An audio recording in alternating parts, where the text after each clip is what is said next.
Então, bom dia a todos. Nós vamos hoje dar seguimento às sessões de neuro com o tema malformações vasculares. Meu nome é Marina e eu sou fellow de neuro da São Carlos Imagem. Isso aí. Os objetivos dessa aula são discutir as malformações vasculares mais comuns, destacando os seus aspectos de imagem, avaliar possíveis complicações e revisar as respectivas classificações quando pertinente. E aí a gente já vai iniciar com o primeiro caso, é um caso nosso, acho que agora de agosto, que era uma paciente do sexo feminino de 25 anos com história de epilepsia.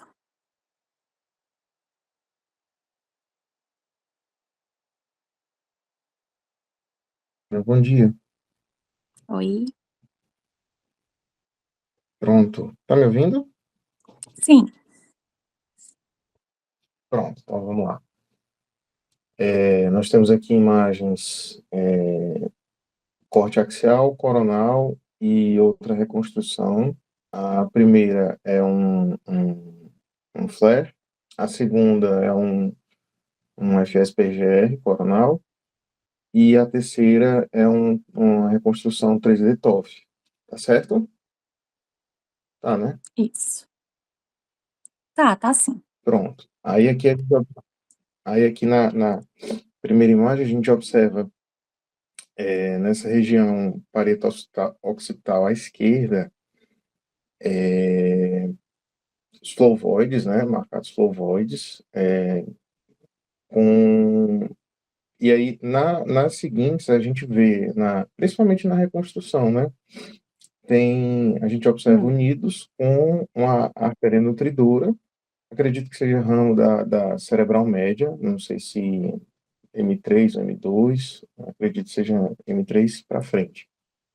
E uma veia de drenagem que está indo para o seio sagital, seio transverso ou sigmoide. Acredito que já seja a transição entre os dois, né? E aí, Caio, é, aqui é porque eu oi. virei um pouco, dá pra ver Ah, melhor, mas é o seio sagital superior. Aqui superior, tá né? vindo pra cá, ó. Ah, certo, certo. Ih, Entendi, entendi, entendi. Perfeito. Então, e aí tem todos os critérios, né? Artéria nutridora, nidos e veia de drenagem. Então, a gente está aqui lidando com uma MAV, né? Esse aspecto flovoide. isso. Então, obrigada. Esse primeiro caso era uma MAVE clássica. Acrescentar, fora o que o Caio já descreveu super bem, umas discretas áreas de hipersinal aqui, né? Uma gliosezinha adjacente, a gente sabe que pode ter. E aqui eu coloquei esse vídeo para tentar explicar melhor, né, do que imagens. Então, realmente, a gente tinha um ramo da cerebral média, a gente botou como M2, que era a artéria nutridora, e uma veia ectasiada, drenando aqui para o seio sagital superior. Então, com relação às malformações arteriovenosas clássicas, né, elas são alterações congênitas que afetam de 1 a 4% da população. Elas podem aumentar com o tempo, né, elas podem crescer e por isso elas acabam sendo diagnosticadas só por volta dos 30 anos. E são compostas por 3 componentes, como a gente conseguiu ilustrar bem no caso. A gente tem uma artéria nutridora, que normalmente está ectasiada, e a gente pode ver aqui, nesse esquema, a gente tem unidos e a gente tem uma veia ou mais veias de drenagem, como a gente tem uma artéria ou mais artérias nutridoras, né, a gente tem uma ou mais veias de drenagem. Não é incomum, e eu vou até falar mais para frente, a gente ter dilatações aneurismáticas arteriais ou venosas intranidais.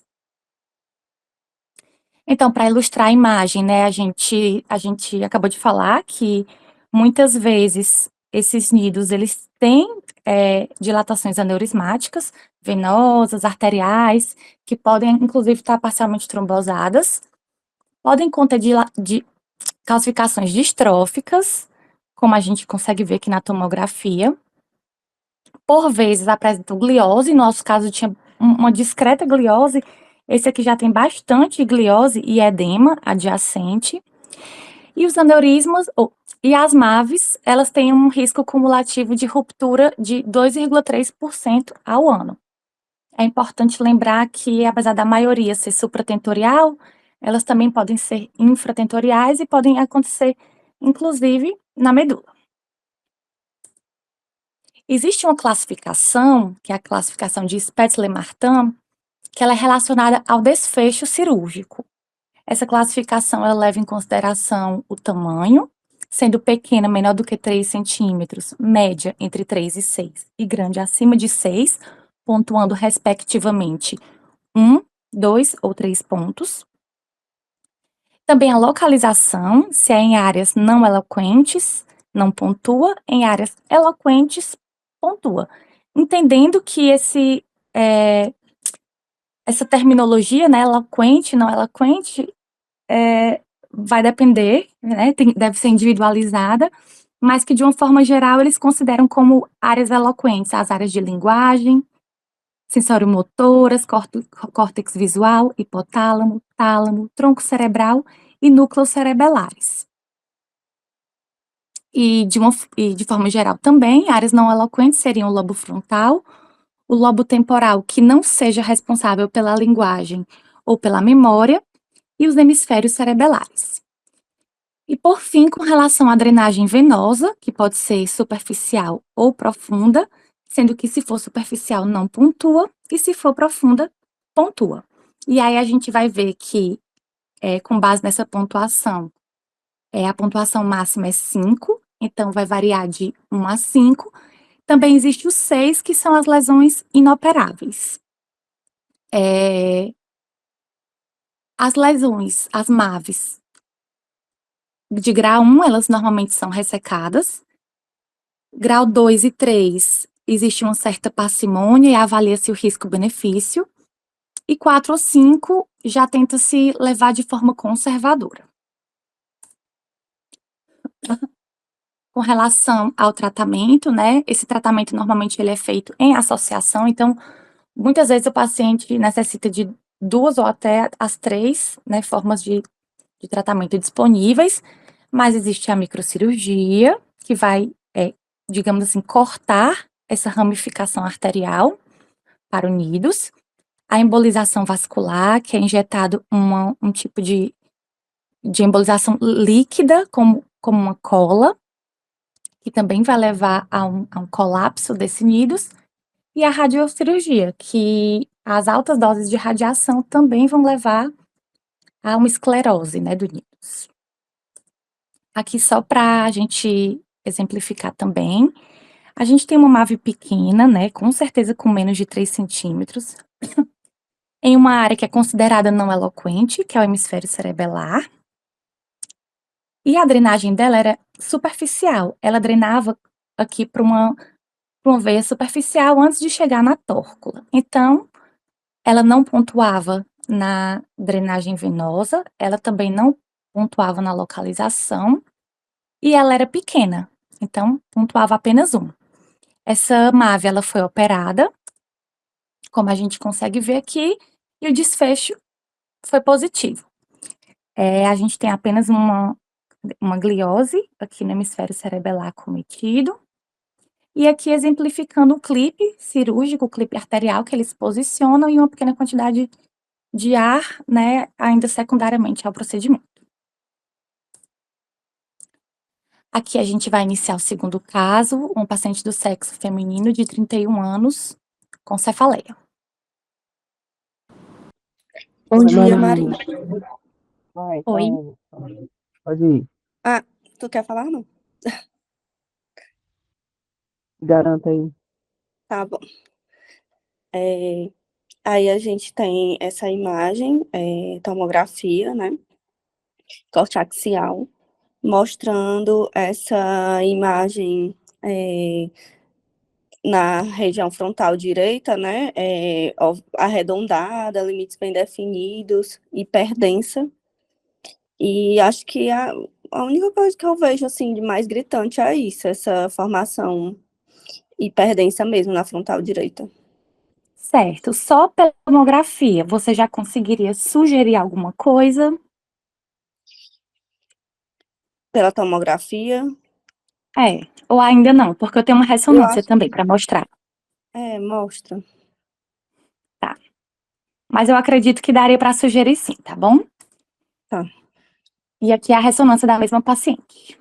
certo. E aí a gente tem 3 imagens, né? Corte axial e sagital. Sagital. É, T2, SWI, acho que é um T1 pós. E a Isso, gente perfeito. vê nessa região frontal essa imagem, só que dessa vez com nessa parte central um hipersinal, né? E periférico o hipossinal. E logo a seguir a gente tem tem essa linha de hipossinal, principalmente nessas 2 primeiras imagens de ressonância, né? Nessa região frontal direita. Por essas imagens, a gente pensaria no cavernoma, né? Isso. Essa imagem, né, que a gente viu aqui na tomografia como hiperdensa, a gente já poderia sugerir que é um cavernoma, e que aqui na ressonância ela tem um aspecto bem típico, né, meio heterogênea, ela costuma ser heterogênea em T1 e T2, tem um blooming, né, nas sequências gradiente eco, SWI, T2 estrela, costuma ter realce significativa ao meio de contraste, então isso é um cavernoma. O que é importante? É importante a gente lembrar que a gente não viu na tomografia, mas na ressonância a gente vê essa imagem linear, né, de hipossinal, tanto no T2 como no SWI, que ela tem um realce ao meio de contraste, né, ela não é um realce em si, ela fica preenchida no pós-contraste. Isso aqui é uma DVA. E é importante a gente lembrar, eu trouxe esse caso de propósito, para a gente lembrar da relação, né, e dessa coexistência que não é infrequente do cavernoma com a anomalia do desenvolvimento venoso, né, que era essa imagem aqui, que tradicionalmente ela é chamada de cabeça de medusa, né, por conta dessas ramificações. Então, a gente vai falar primeiro do cavernoma. O cavernoma é uma malformação venosa de fluxo lento, normalmente assintomático, muitas vezes é achado incidentalmente. Patologicamente, o cavernoma consiste em capilares de paredes finas e alinizados com hemosiderina circundante. E aí, como eu falei, por vezes, eles são associados às DVAs e normalmente são lesões únicas. 80% são supratentoriais, mais 20% são infratentoriais e podem acontecer, inclusive, na medula, como tem nesse caso aqui.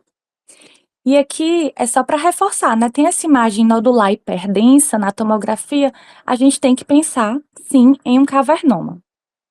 E aqui na ressonância confirma, né? Esse aspecto de hipossinal, mais periférico, tem o blooming.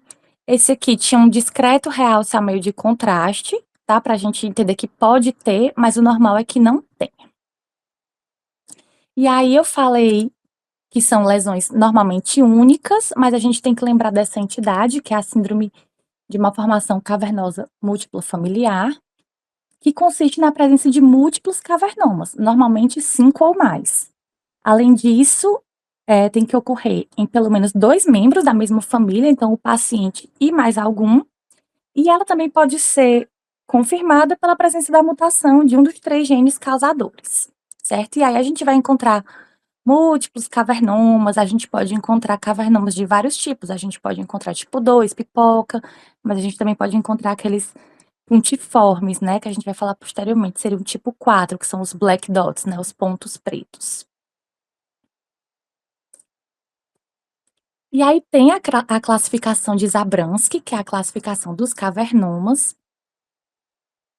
O Zabransky tipo 1, ele é uma hemorragia subaguda, então ele costuma ter um hipersinal em T1. O T2 pode ser hiper ou hipo. E o flare também hiper ou hipo, né? Mas são mais heterogêneas nas sequências ponderadas em T2 E no T1 ele costuma ter um hipersinal porque é uma hemorragia subaguda, esse seria o tipo 1. O tipo 2 é aquela mais comum, né, que é o cavernoma em pipoca, né, aquela lesão em pipoca, que é tanto heterogênea em T1 como em T2, e tem um blooming, né, que é aquele hipossinal marcado no SWI. E aí, como eu falei, normalmente eles não captam, né, ao meio de contraste, mas pode acontecer de realçar. O tipo 3, ele é uma hemorragia crônica, eles têm hipossinal em T1 e T2, e eles também vão ter um blooming. E o tipo 4 são as microhemorragias pontiformes múltiplas, aqui também era um paciente com cavernomatose, a gente pode ver que ele tinha uns cavernomas tipo 2 de Zabransky também, mas esses que ele está apontando pontiformes são tipo 4, os black dots. Agora falando das anomalias do desenvolvimento venoso, né, a DVA é a malformação vascular mais comum do sistema nervoso central. Ela tem esse sinal que eu falei, que é o sinal da cabeça de medusa, que seria esse conjunto de vasos drenando para uma veia central, também é comparado a uma palmeira. Lembrar desse diagnóstico quando a gente se deparar com calcificação unilateral dos núcleos da base, como nesse caso aqui, certo? Ele tinha uma calcificação unilateral, e aí na ressonância a gente viu que tinha uma DVA. Normalmente, as DVAs não cursam com complicações. Complicações são bem raras, menos de 1%. Mas, quando presentes, normalmente consistem na trombose da veia coletora, levando a uma isquemia e hemorragia. Então, aqui é um caso que eu retirei desse artigo. Na tomografia, a gente via uma hemorragia intraparenquimatosa. Na ressonância, você já via que essa veia coletora, ela estava ectasiada, né, e talvez com alguma coisa em seu interior. E tinha uma área de edema aqui adjacente. Foi feita a anjo desse paciente, deu para ver uma falha de enchimento também aqui, como a gente já suspeitava, na veia coletora. E a arteriografia confirmou uma estase, né, um tempo de contraste maior nessas veias do território da DVA, confirmando um trombo na veia coletora. Uma outra malformação que eu queria trazer a título de conhecimento, mas ela também é bastante rara, é a malformação neurismática da veia de Galeno. Ela é uma dilatação do precursor embrionário da veia de Galeno. Então, muitas vezes ela vai ser observada ainda na vida intrauterina, né, nos ultrassons obstétricos, como uma massa cística na linha média, que vai colorir ao Doppler. Ela está relacionada à insuficiência cardíaca de gravidade variável, então quando os pacientes não têm diagnóstico na vida intraútero, o que vai chamar atenção é essa insuficiência cardíaca, que vai ser investigada. Na referência que eu vi, são menos de 800 casos relatados na literatura, então ela é bem comum. E aí, como eu falei, ela ocorre na primeira infância, seja ainda na vida intrauterina ou após nascido. É mais comum em pacientes do sexo masculino, 3 homens para uma mulher, e o tratamento é feito com embolização. Então, antes do surgimento da embolização, o prognóstico era bem ruim e reservado, agora melhorou um pouco. Aqui é só os exames, a ressonância pós-natal, né? O paciente já tinha algumas semanas de vida, confirmando essa dilatação neurismática da veia de Galeno. O terceiro caso é uma paciente do sexo feminino, de 80 anos, em investigação de metástases cerebrais. Oi, Mar. Bom dia. Deixa eu dizer. Nós temos várias imagens de ressonância. A primeira é em T2 axial. Embaixo T1 sagital. Isso, tá escrito, Carol. Eu botei. SWI, DWI e T1 com contraste, Isso. certo? Eu estou só dando tempo para poder avaliar a imagem, né? É, aí no tronco cerebelar, eu vejo uma imagem arredondada, bem delimitado, com um leve hipersinal em T2 Calma, você tá e falando do cerebelo ou da ponte? da ponte. Então, você tá falando Troquei dessa aqui, né? da ponte. É, um leve hipersinal em T2 e hipossinal em T1, que no SWI ela apresenta esse bloom, né, no SWI, tem um leve realce ao meio de contraste e é, E é não tem isso. restrição à difusão, né? Não tem restrição de fusão, isso. E aí a gente vê também no hemisfério cerebelar à direita uma imagem que eu não consigo ver em T2 nem T1, mas ela tem um leve, um leve aumento de sinal no SWI, restringe a difusão e tem um rápido realce ao meio de contraste, né? Realce ao meio de contraste. Isso. E aí, essa é uma senhora de 80 anos que está investigando metástases cerebrais. E aí, o que é que você diria, assim, no laudo?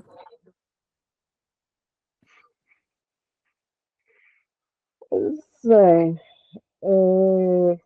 Você acha que essas duas lesões, elas têm a mesma origem, têm a mesma natureza, ou são lesões diferentes? são razões diferentes. Certo, isso é importante. Tem restrição ao meio de contraste e o outro não tem. Então, eu acho que esse que restringe, eu poderia até dizer que possa ser uma metástase, né? Pode sugerir natureza secundária. Isso. Já esse que tem um bloom no SWI, eu já não acredito que seja uma metástase. Certo. E Acredito, aí, acredito que seja entendendo o tema alguma da parte. aula, entendendo a topografia, Pela localização de ponte, né?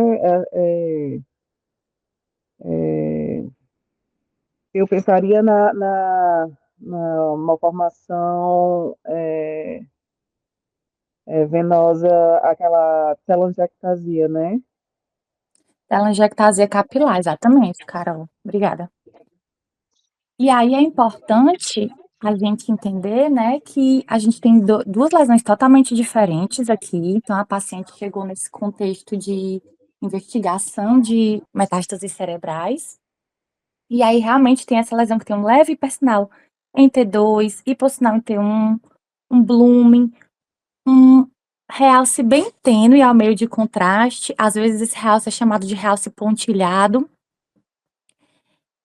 É totalmente diferente dessa outra lesão, né, a gente vê que essa da ponte não restringe a difusão, essa do cerebelo restringe. Então aqui nos dá uma certa segurança de sugerir, mesmo no contexto neoplásico da paciente, que essa lesão da ponte, ela deve representar uma telangiectasia capilar. A telangiectasia capilar é a segunda malformação vascular mais comum, ela tem localizações típicas, né, principalmente a ponte, mas ela também pode estar no cerebelo, como nessa imagem aqui, na medula. Aqui tinha uma no hemisfério cerebelar e aqui uma da ponte, né, que é a mais comum. Elas são lesões do tipo don't touch, né, não me toque, então não é necessário fazer segmento, não é necessário fazer nenhum tratamento se essa lesão tiver uma aparência típica. E O seu aspecto de imagem é um T1 com ISO a leve hipointenso, T2 flare ISO ou leve hiper, no SWI gradiente eco ele vai ter um blooming, e no T1 pós-contraste tem esse realce que eu falei, que é um realce que ele é chamado de realce pontilhado, né, que é um realce mais tênue, parece uma fumacinha, assim, é um realce, não é um realce tão homogêneo como aquele da metástase. E agora a gente vai para o caso 4, é uma paciente do sexo feminino de 29 anos, com cefaleia unilateral à direita, evoluindo com piora ao longo de 2 anos e refratária à medicação. Por ser refratária, essa paciente fez crânio e ângio.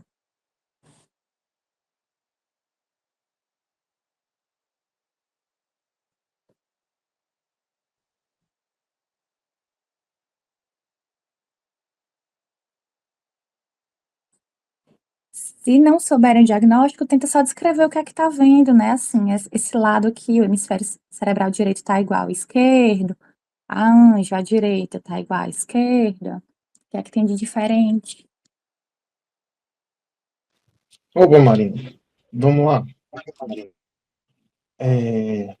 Então, nós temos 3 imagens, né? A primeira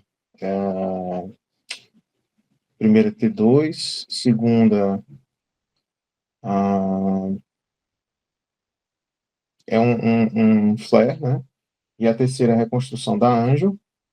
A primeira coisa que chama a atenção é que a gente vê um fluxo, né, maior, praticamente todo o hemisfério direito em relação à esquerdo, né?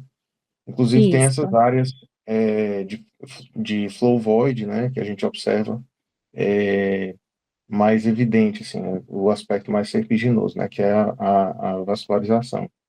E na E Anjo fica isso bem evidente, né, com uma quantidade maior, um aspecto proliferativo mesmo, maior do que o esquerdo, né, em todo o hemisfério. Isso, e esse termo que você usou é muito interessante, né, de proliferativo. A gente vê que tem tecido, né, tem parênquima cerebral normal Uhum, entre essas áreas de flow void, né? E aí, perfeito. nesse contexto, você consegue pensar em alguma patologia? Pois é, dá para pensar na angiopatia proliferativa, né, que ela vai pegar justamente quando acometido, né, geralmente é todo o hemisfério. Você vai ver esse aspecto bem proliferativo mesmo, como o nome sugere, né, em relação ao contralateral. Isso, obrigada. Ah, Aqui é só a arteriografia da mesma paciente, né, confirmando essa proliferação de vasos no hemisfério, praticamente todo o hemisfério cerebral direito, sem evidência de um nidus bem definido, né. Então, assim, não seria uma MAVE clássica, a gente não consegue ver aquele nidus bem definido, que a gente consegue ver, que eles chamam de nidus compacto da MAVE clássica, que seria um nidus proliferativo mesmo. A angiopatia proliferativa, ela é uma entidade rara, corresponde a cerca de 3% das malformações vasculares. Ela é mais comum em mulher, com proporção de 2:1. Costuma ser sintomática, né, diferente daquelas que a gente viu que muitas vezes são incidentais. A angiopatia proliferativa, ela costuma ser sintomática, o paciente pode cursar com epilepsia, cefaleia, algum déficit neurológico. Ela é secundária a uma angiogênese desorganizada, que é secundária a regiões focais de hipoperfusão crônica e isquemia, mas não se sabe, de fato o motivo. E o padrão ouro para o diagnóstico é a arteriografia. Na arteriografia, a gente vai conseguir diferenciar também, né, fora a questão do tamanho e da presença de parênquima cerebral normal, a gente vai conseguir diferenciar da MAVE clássica por algumas questões, né. Não vai ter uma drenagem venosa precoce, a artéria nutridora normalmente tem tamanho normal ou está levemente ectasiada, tem esse parênquima cerebral de permeio, costuma envolver grandes áreas, pode ser lobar, pode ser hemisférico, e o nidus é difuso, né, não é compacto, como a gente já falou. Caso 5, É um caso de um paciente do sexo masculino, de 65 anos, com uma queixa de zumbido pulsátil à esquerda.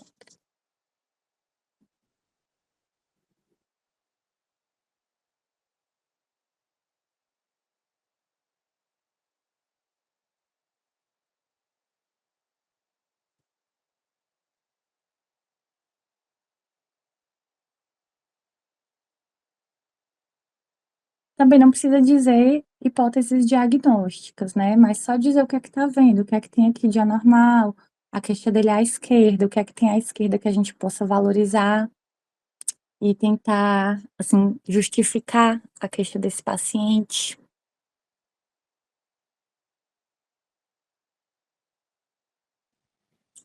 Pronto, Marina, vamos lá. Bom, então a gente tem 3 imagens, né? A primeira, um axial T2, filé. A do meio, uma reconstrução de anjo, né? E a terceira é um 3D TOF, né? Um contraste. Isso, é um Bom, off. tá.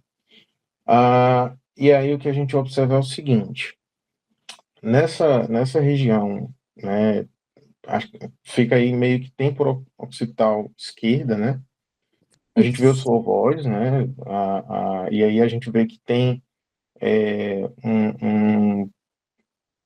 essa relação com seio, seio transverso esquerdo, mas assim, Isso. eu não observo unidos classicamente, entendeu?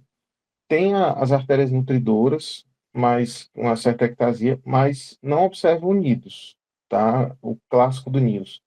Outro ponto é que a queixa dele, né, zumbido pulsátil, pode estar relacionado justamente com a causa, né? Assim, eu ficaria com a fístula artéria venosa dural, né? Mas o ponto principal é que não tem aquele aspecto clássico da MAVE, né? Mesmo de observar unidos, é mais esse aspecto de ectasia, é diferente um pouco. E não vejo também a veia nutridora A via de bem drenagem. evidente, né? Veia de drenagem, perdão. Bem evidente, né? Basicamente isso. Certo. Realmente obrigada, Caio. Realmente, nessa primeira imagem, a gente vê aqui, meio temporo occipital esquerdo, um aumento, né, dos flavoides em relação ao homólogo contralateral. Na anjo arterial, né, lembrando que isso é uma anjo arterial, a gente vê uma arterialização do seio transverso, né, como eu estou apontando aqui. E aqui a gente vê esse emaranhado de vasos e algumas artérias nutridoras. Essas artérias nutridoras, elas estão ectasiadas e elas são ramos da carótida externa. Nesse caso, era a meningia média e a occipital, e a temporal superficial. Eram 3, era a temporal superficial, a meningia média e a occipital. E aí, o fato de ter essa arterialização do seio transverso, tinha do sigmoide também, né, a gente tem que pensar nesse diagnóstico de fístula arteriovenosa dural. As fístulas arteriovenosas durais, como o nome já diz, são chantes arteriovenosos de vasos durais. A localização mais comum é no seio transverso e no seio sigmoide. Eles podem se apresentar com hemorragia ou hipertensão venosa, correspondem a 10 a 15% das malformações vasculares. Costumam ser adquiridas, né, secundariamente, aquele aumento da angiogênese secundário a uma trombose do seio venoso, uma trombose prévia, muitas vezes até assintomática. E sempre a gente tem que suspeitar dessa condição em casos de hemorragias, né, pacientes idosos com hemorragias em locais atípicos, como tentório cerebelar, por exemplo. E o tratamento, assim como a MAVE, pode ser por meio de cirurgia, de tratamento endovascular, microcirurgia ou radiocirurgia. Aqui, novamente, né, para a gente reforçar a imagem, um anjo arterial tinha uma arterialização do seio, no caso do seio transverso, a gente consegue ver na imagem de baixo melhor. No seio transverso, sigmoide esquerdos e, inclusive, da jugular, né, que aqui a gente vê a carótida e a jugular, e aqui, desse outro lado, somente a carótida. Então, aqui era uma fístula arteriovenosa dural. E nessa imagem aqui é mostrando pré e pós-tratamento, né, uma fístula aqui no pré-operatório e apenas um pequeno remanescente no pós-cirúrgico. As fístulas arteriovenosas durais, elas têm duas classificações principais. A primeira é a classificação de Borden, que se divide em 3 tipos. A Borden tipo 1 seria aquela que não tem drenagem venosa cortical. Então, aqui a gente tem a veia de Labbé e a gente tem aqui a artéria, o seio transverso, e a gente vê que a veia de Labbé, ela não está afetada, né? Então, ela está com seu fluxo normal. Essa fístula é entre uma artéria e o seio dural. Elas têm um risco muito baixo de ruptura, de menos de 0,6% ao ano, e elas, por vezes, podem se curar espontaneamente. Já os tipos 2 e 3 da classificação de Borden, eles têm drenagem venosa cortical. No tipo 2, a drenagem, ela é com o seio e existe um refluxo, aqui, por exemplo, para a veia de Labbé. E o tipo 3 não, já não acomete o seio, apenas entre a artéria e a veia cortical. E aí, nesses casos, o sangue da fístula retorna ao cérebro por meio dessa conexão direta com a veia menor, com a veia cortical. E o risco é muito maior de ruptura e também uma maior morbidade devido a déficits neurológicos. Mas esse risco de ruptura, ele vai depender dos sintomas no momento do diagnóstico. Em pacientes assintomáticos, com zumbido ou com deficiência visual, essas FAVs durais, elas têm um risco de ruptura de mais ou menos 2% ao ano. Um risco cumulativo, né? Nos pacientes que têm sintomas de congestão venosa, esse risco já sobe para 10% ao ano. E pacientes com hemorragia cerebral, eles têm um risco de quase 50% de ter uma nova hemorragia no próximo ano. Existe também outra classificação, a classificação de Conard. Essa classificação, ela se divide em 5 tipos. O tipo 1 é aquele no qual a drenagem venosa ela é anterógrada, então tem a fístula, mas a drenagem continua anterógrada. O tipo 2A tem a fístula e tem fluxo anterógrado e também retrógrado. O tipo 2B tem a fístula com fluxo anterógrado, mas também tem fluxo por veias corticais. O tipo 2A mais 2B teria fluxo anterógrado e retrógrado e também pelas veias. O tipo 3 tem a fístula diretamente com a veia cortical, sem ter nenhuma ectasia. O tipo 4 tem essa fístula com ectasias, e o tipo 5, a fístula se dá com veias perimedulares. Mas aqui acredito que mais só a título de conhecimento mesmo. Eu trouxe também as fístulas arteriovenosas piais. Elas são raras, geralmente consistem em uma única artéria pial dilatada. Elas podem ser justacorticais, como essa daqui, ou periependimárias, como essa outra. São mais comuns em crianças. Tem relação com a telangiectasia hemorrágica hereditária.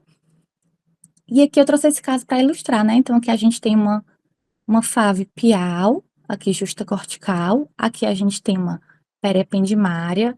Essa periependimária tinha, inclusive, uma dilatação parcialmente trombosada.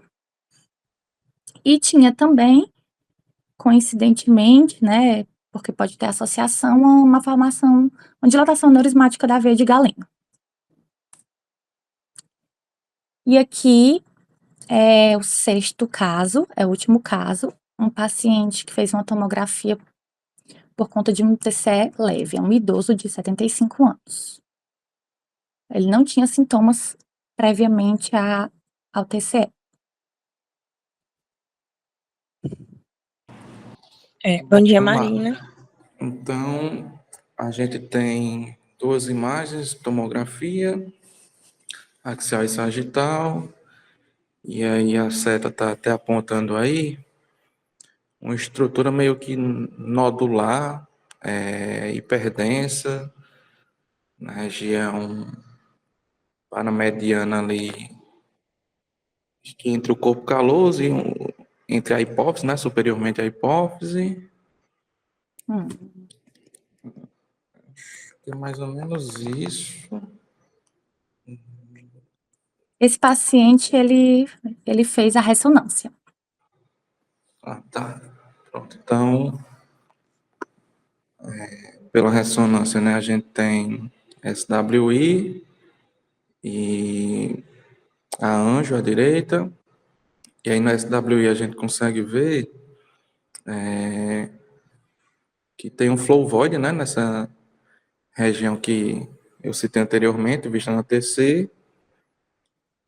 E pela anjo a gente consegue ver, né, agora que está me parecendo ali um aneurisma sacular. Acho que daria para dizer até de contornos lobulados. Acho que na projeção ali acho que daria para dizer no complexo comunicante anterior. Isso. E acho que é mais isso, né? Teria que dar as medidas, o aneurisma. Quais são as medidas que a gente costuma dar? A gente tem que dar o colo, a distância até o dômus e a largura máxima, né? Se for querer dar todos os valores Isso, se direito. ela for diferente do colo, né? Uhum. Mas é isso mesmo. Então, nesse caso, foi um achado incidental, o paciente já tinha 75 anos, não tinha sintomas, foi investigar por conta de um TCE e encontrou essa imagem nodular na projeção, né, do complexo comunicante anterior. E aí ele fez a ressonância e a anjo, e aí confirmou esse aneurisma sacular do complexo comunicante anterior, de contornos lobulados, como o Bruso falou. A gente entende que o A1 ele também está chegando aqui e o restante das cerebrais anteriores está saindo dele. É importante também a gente falar os vasos que se originam do aneurisma, até pela questão da conduta, né, terapêutica. E aí a gente vai falar agora um pouco sobre os aneurismas saculares intracranianos, né? São dilatações saculares de artérias intracranianas, como o nome já diz.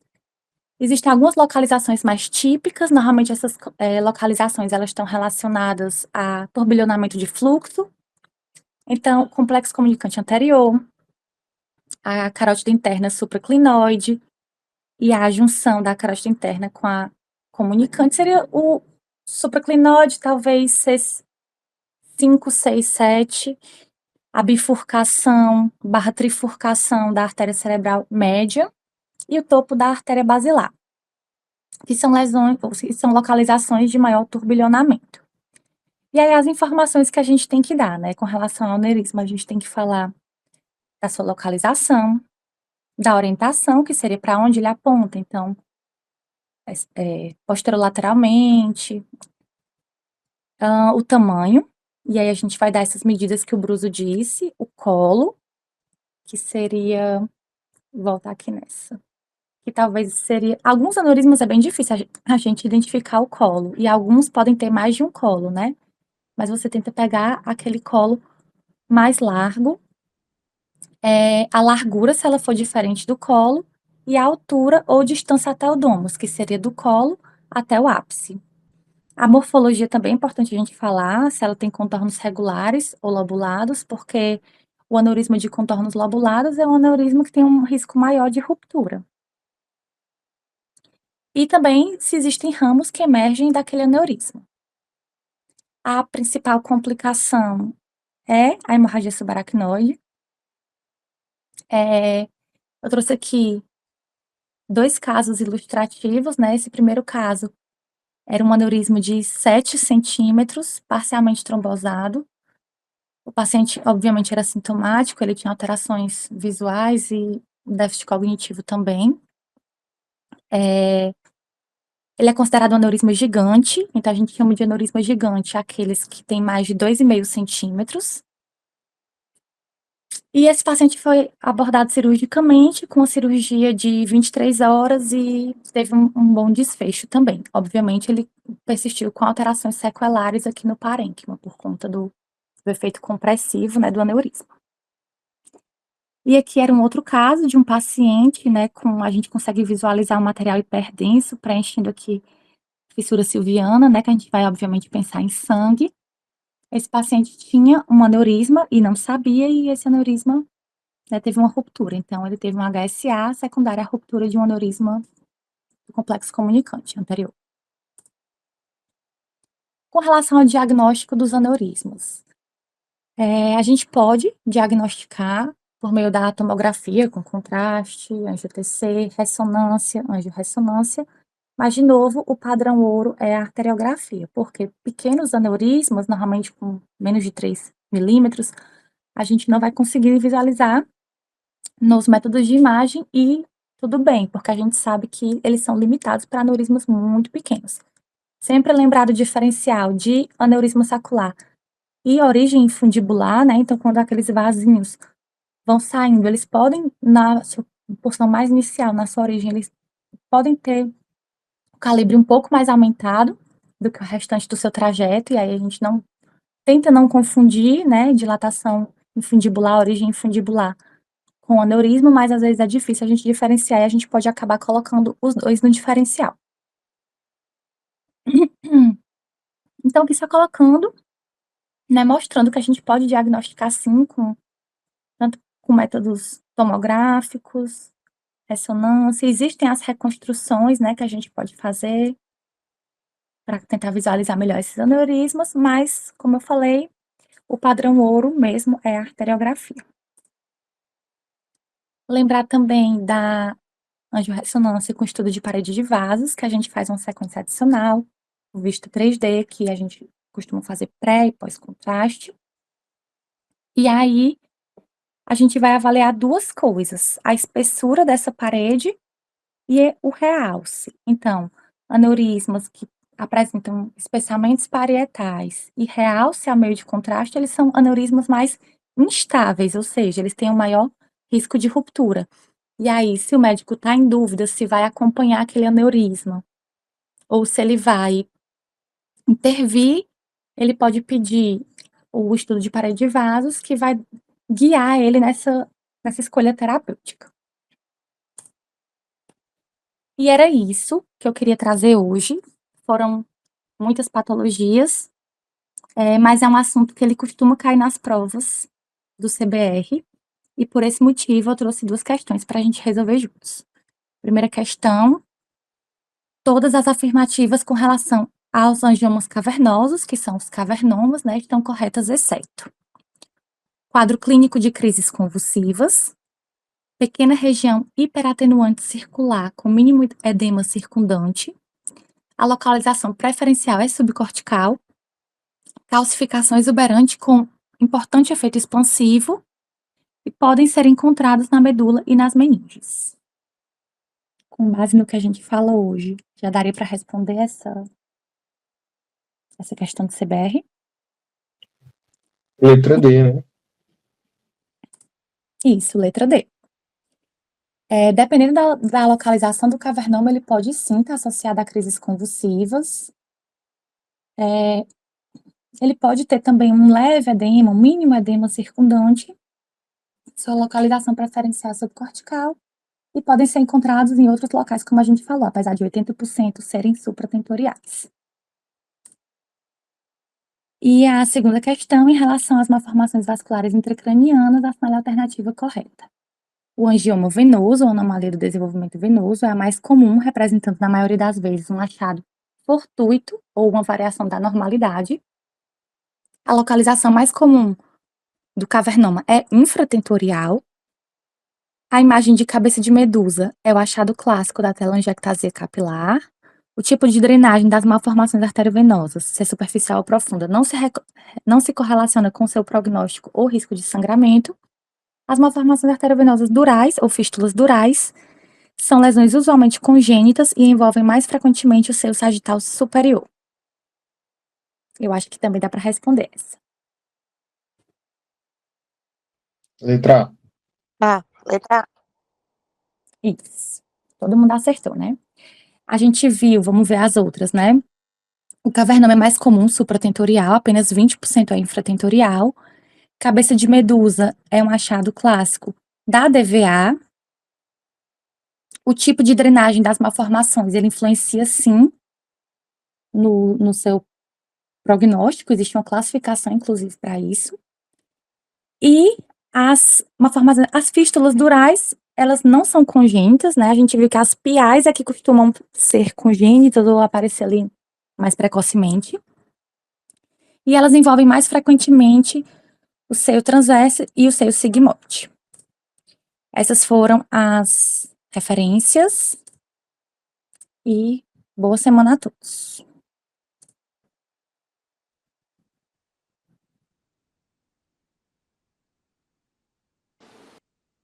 Oi, Marina, parabéns aí pela aula, viu? Excelente. Seguiu aí de uma forma bem objetiva, né, das principais pontos dentro do que o limite do tempo permite, né?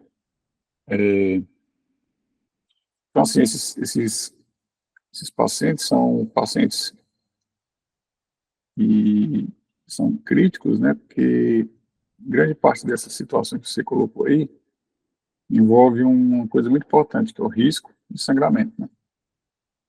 Risco de ruptura. Tanto o aneurisma, né, quanto as MAVs. As MAVs também rompem sangue, né? Então, assim, a gente sempre tem que analisar esses casos, tentando avaliar critérios que coloquem esse paciente em uma categoria de maior risco ou menor risco. Porque isso daí pode direcionar a conduta, né? Os colegas vão, muitas vezes, se basear no que a gente escreveu para definir se vai fazer controle, ou se vai fazer uma arteriografia, ou se vai fazer ou já partir para o tratamento, né? Lógico que muitas vezes a palavra final vai ser da arteriografia, né? Até porque essas classificações muitas vezes necessitam, né, de uma avaliação mais dinâmica, né? Principalmente as fístulas, né? As fístulas arteriovenosas você precisa de um exame dinâmico que é a arteriografia, né? Então, assim, os pacientes podem chegar para a gente já após um sangramento, após uma ruptura, ou por algum sintoma anterior, né? Cefalégio, usualmente, né? Então, o que a gente tem que focar, se o paciente com MAF, por exemplo, se já chegou com sangramento, ele vai precisar, certamente, de alguma conduta, de algum tratamento, talvez direcionado, um tratamento de emergência, para quê? Para evitar que ele sangre de novo, né? Se ele sobreviver ao primeiro sangramento, ele corre alto risco de sangrar nas próximas semanas, né? Novamente. E aí pode ser fatal. Então, que a gente tem que tentar identificar algum fator dentro da malformação que direciona o tratamento, né? E aí tem várias coisas que você tem que olhar, assim. Tem a classificação de Spätzle, né? Que é importante. Mas tem outros fatores, né? Por exemplo, detalhar a drenagem venosa, né? Não adianta só se dizer que é drenagem profunda, é importante, mas o ideal é que você detalhe quantas vezes, as principais vezes de drenagem, se é uma drenagem única. Drenagem única é extremamente predisponente a sangramento, né? Se tem alguma estenose venosa, estenose de uma via de drenagem, isso aumenta a possibilidade. Se tem aneurisma venoso, se tem aneurisma arterial, se tem aneurisma distante do nídus ou dentro do nídus, se tem relação com o sistema ventricular, se é supratentorial ou infratentorial, né? Então, tudo isso é importante e ele vai ajudar na decisão de operar, e quando for operar, qual os tratamentos, se é cirúrgico, se é endovascular, e direcionar esse tratamento, né, principalmente numa fase aguda. Então, quanto mais detalhado o nosso laudo, melhor. A gente, com o 3D TOF e uma sequência pós-contraste, a gente tem muita informação, né? O 3D TOF nos dá informações de fluxo de alta velocidade e uma sequência pós-contraste, seja uma angiovenosa ou até mesmo uma SPGE 3D, a gente tem uma noção boa da circulação venosa, né? Basicamente isso que eu tinha para comentar. Em relação a classificação de Cognar, né, que a gente vê nas fichas, também é por arteriografia essa classificação, mas a gente pode também, às vezes, com os nossos exames, dá para ter uma noção, né? Então, assim, eu não costumo dar classificação, mas a gente tenta colocar alguns elementos que sugerem se tem refluxo venoso cortical ou não, né, se tem refluxo retrógrado ou não, que dá logo essa sugestão no laudo, né? Dá para a gente ter com as nossas sequências, né, se for um exame completo. Se fizer anjo arterial e venosa intracraniana, dá para a gente ter essa noção também. Então é isso. Aneurismos, acho que falou basicamente tudo, né? Isso aí. Parabéns aí pela aula e também aos que participaram também. Excelente participação. Parabéns, pessoal, pela participação. Parabéns, Marina. Esse é um daqueles temas que a gente gosta muito, né? Porque é um tema que ele é bem útil. Existe muita coisa que a gente aprende em radiologia e medicina, né, na nossa formação, que a gente fica só acumulando a tal da obesidade intelectual, quando a gente não consegue converter para a prática, né? Mas esse é um realmente todos, sem exceção, vão se deparar. Tá? Vão um dia se deparar com exames de tomografia ou ressonância com aneurisma, com malformações vasculares. Se não é o nosso dia a dia, a gente vê mensalmente ou semanalmente, pelo menos, uma malformação vascular, e tem achado muito característico, muito típico, né? Então, você olha para uma MAVE, né, você tem uma suspeição imediata. DVA, a mesma coisa. Cavernoma, mais frequente, que é o tipo 2, né, limpipoca, também. Localizações de rotura de aneurisma, também. Então, além do conhecimento que a gente adquire, a gente tem utilidade nessa conversão para a prática, né? Só é útil o conhecimento que nos torna melhor, aí se expande além da medicina, mas o que é que a gente consegue verdadeiramente praticar. E praticando, a gente vai sedimentando. Então, a Marina abordou muito bem, né? Provocou a participação de vocês. Parabéns para o pessoal que participou, né? Especialmente aí Caio, Carol, né? O Bruso também. A construção da aula foi muito boa, né? Você vê que no final as perguntas, né, que caíram, né, outras pessoas que não participaram, mas naturalmente prestaram atenção e acertaram as respostas. São temas que sempre caem nas provas do CBR, como a Marina frisou. Mais uma vez, né, procurem estudar, procurem saber a importância dessas entidades, excetuando-se a DVA, todas as outras, como o Daniel bem frisou, ela tem uma importância fundamental, porque são risco de sangramento, então tem uma mortalidade muito alta se a gente não conseguir dar esse diagnóstico antecipadamente, não fazer suspeição desse diagnóstico dentro de um contexto de emergência. É um achado crítico, por natureza. A forma de apresentação são muito características, então vão colocando dentro aí dos armarinhos de vocês aí esse fenótipo de apresentação em imagem, tanto na tomografia como na ressonância magnética. Faço cura ao que o Daniel comentou também, essas classificações que a gente utiliza em todos os sistemas em radiologia, né? Muitas vezes elas não são bem conhecidas pelos médicos solicitantes, mas são norteadoras daquilo que a gente deve falar, né? E sempre está envolvido com risco, ou com prognóstico, com risco de tratamento. Então, por mais que a gente não vai falar do Borden, do Cognar, eventualmente dos Zabransky, são norteadores para a gente da forma que a gente tem que relatar. Na parte do aneurisma, a Marina pontuou de uma forma muito sintética aquilo que é principal, que é prevalência, localização, risco de rotura, o que é que a gente deve descrever, qual é o ferramental que a gente tem para sinalizar esse risco de rotura. Então, embora tenha sido o final da apresentação, o aneurisma, ficou muito completo. Então, aproveitem, mais uma vez, esses temas, tenham consciência de que vai cair na prova e tenham consciência que vocês vão ver na prática médica. Então, não tem nenhum motivo para que a gente não se aprofunde. Tá? Boa semana, pessoal. Parabéns aí de novo para todo mundo.